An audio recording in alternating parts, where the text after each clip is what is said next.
tu ni thing kala ka kuanin cha hi thing lei bol la khain sa ding chu khut thing he na ve abo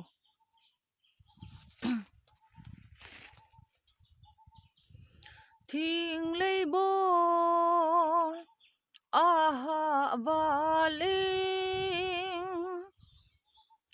thing lei khôn aha valing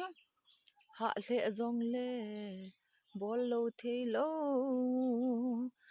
I bol lo le si zon teng sum ki mu lo ding avang nei ding a bol thei ding bek ni bek thum ma zong din do na thei vang nei lo bol thei lo ke ta bang ho adin vang malaria khosi pi ki hlodo thei a hi tu kum ke bang thing lei ki ti him him a bolin zong bol ki ta pongim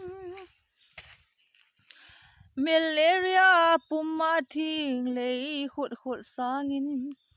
nisi a hajira loka nom join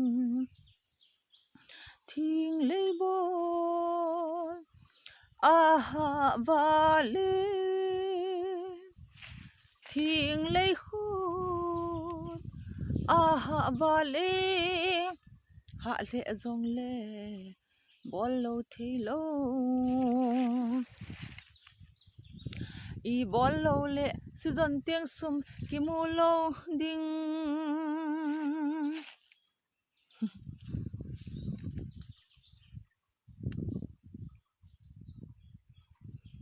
yo kar be ang long mi te hi a hlang pia thing lei bol ngan ki jeng ji wa him a thing bol kin la choi hi o intila sim pa hi